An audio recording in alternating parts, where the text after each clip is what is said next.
When I was starting milling logs, just breaking out, had no real idea what I was doing or no one to show me anything.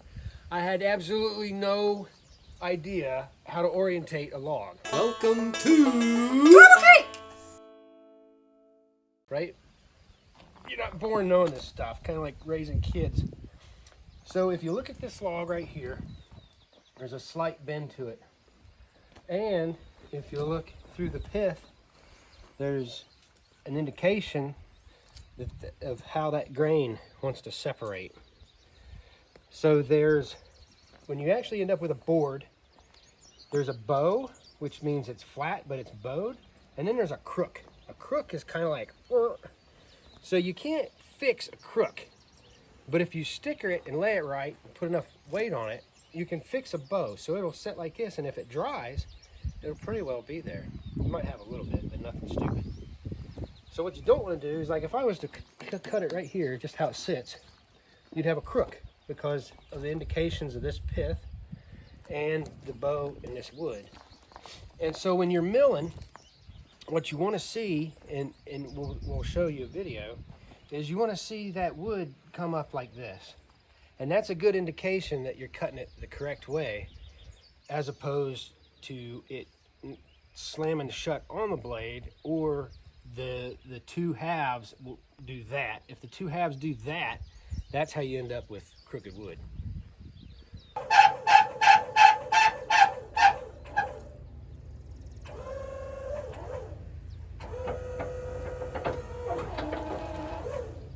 Good? Yep.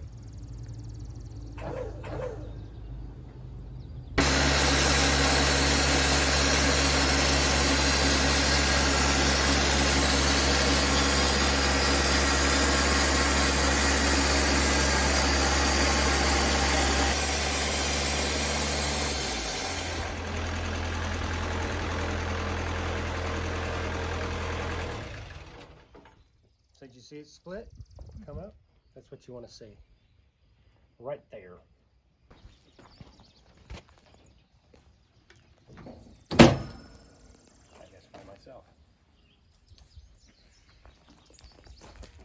Why are you filming me flipping it? When you're laying out your logs or slabs or boards or whatever it is you want to cut, you're cutting off a deck and you have to add an eighth, unless you have an AccuSet, and the saw does it yourself. The blade takes out 1/8 of an inch is your kerf. So I want 2.5 inch slabs. That's going to give me the ability to cut 3 3/4, 2 2 inch, or 1 2 inch slab after milling and planing, anything you want to do of that nature. So it gives you the option, because I really don't know what to do with this lumber, but it was kind of like laid in my lap, so I want to utilize it the best I can. And that's what I come up with, because if you leave them like this, they just check and warp and rot and mold. So you gotta cut them up and stack them somehow. And the bigger logs, I'm actually getting 4 inches right through the middle. So you want to put your whatever board it is, you want to keep that pith in the middle. And it's going to keep it from bowing and checking, and it actually reduces it from splitting. I know it's splitting here because it's in log form and the end's drying quicker than the part with the bark. But once it's actually cut, your boards will really stay a lot truer. Even if you're picking out posts at the regular lumber yard or any of that nature, if you want to try to pick a post with that pith right dead in the middle, and it'll keep it from doing this number. If you get it to offside, then it's going to want to bow, just like this log's bowing now. You see this gap right here? And that's the moral of the story, is it's still wanting to bow like that. And so you're trying to fight that the whole time, because wood, it doesn't care if you want to make boards out of it or not. It's ruthless like that. So you have to add 1/8. So I want 2.5, then I want 5, but then I have to add 1/8, right? Because boop. So it'd be 5 1/8. Now I want another 2.5. So if I go 2.5, I would go 6, 7, and then a half would be 7 5/8, but I have to add another 1/8. So that's 7 3/4. So then you work your way down. You go 7 3/4, 5 1/8, 2.5, and that'll give you 3 2.5 inch boards.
Two and a half.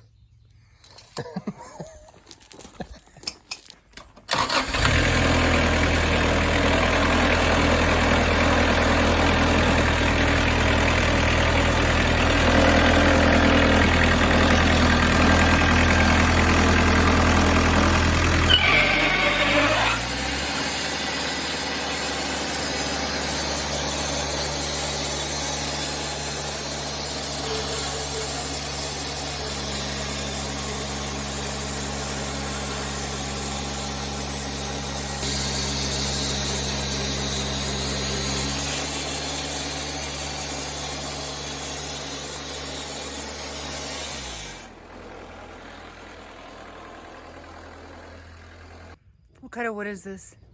Oak. What kind of oak? Pin oak.